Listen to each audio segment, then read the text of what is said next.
திருவாரூர் மாவட்ட சுகாதார அலுவலகம் முன்பு தமிழ்நாடு அரசு அனைத்து சுகாதார செவிலியர் சங்கம் சார்பில் 7 அம்ச கோரிக்கைகளை வலியுறுத்தி மாவட்ட தலைவர் செல்வி தலைமையில் கண்டன ஆர்ப்பாட்டம் நடைபெற்றது.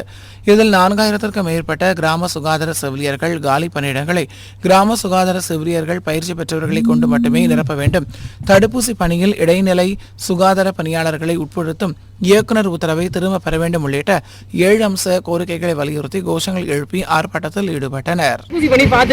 அந்த தடுப்பூசி பணி பாத்தீங்கன்னா இப்ப உள்ள கொண்டு இடைநிலை பணியாளர் கொண்டு நுழைக்கிறாங்க. அதனால மக்கள் பெருமளவில் பாதிக்கப்படுவார்கள் என்பதை நம்ம அரசு கவனத்துக்கு கொண்டு போயிருக்கோம்.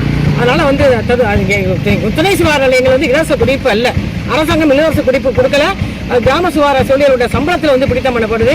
அந்த இடத்துல குடும்பத்தோடு தங்கியிருக்காங்க. அந்த இடத்துல கொண்டாந்து இடைநிலை பணியாளர்கள் தங்க வைப்பது நியாயமற்றது. காலி பணியிடங்கள் 8488 துணை சுகாதார நிலையங்களில் கிட்டத்தட்ட 4000 காலி பணியிடங்கள் இருக்கு.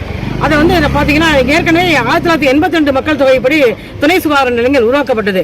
ஆனால் 45 ஆண்டுகள் கடந்த பிறகு புதிய துணை சுகாதார நிலையங்கள் உருவாக்காம பாப்புலேஷன் மக்கள் தொகை அதிகரித்து அதுல பணிச்சுமையோடு வேலை பார்க்கறவங்களுக்கு இப்ப காலி பணியிடங்கள் இருக்கிறதுனால ஒரு சென்டர் பாக்குறவங்க 4 சென்டர் பாக்குற மாதிரி இருக்கு.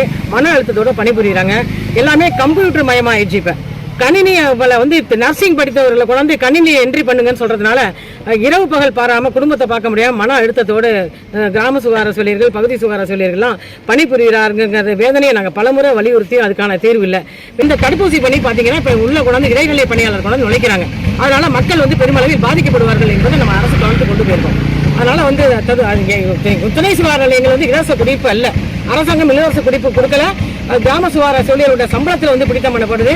அந்த இடத்துல குடும்பத்தோடு தங்கியிருக்காங்க. அந்த இடத்துல கொண்டாந்து இடைநிலை பணியாளர்கள் தங்க வைப்பது நியாயமற்றது என்பதை தெரிவிக்கிறோம். எங்களை அழைத்து பேசி எங்க பிரச்சனைக்கு தீர்வு எட்ட வேண்டும் என்றதை இன்னைக்கு ஒரு கோரிக்கையாக பத்திரிகையின் வாயிலாக தங்க வைக்கிறோம்.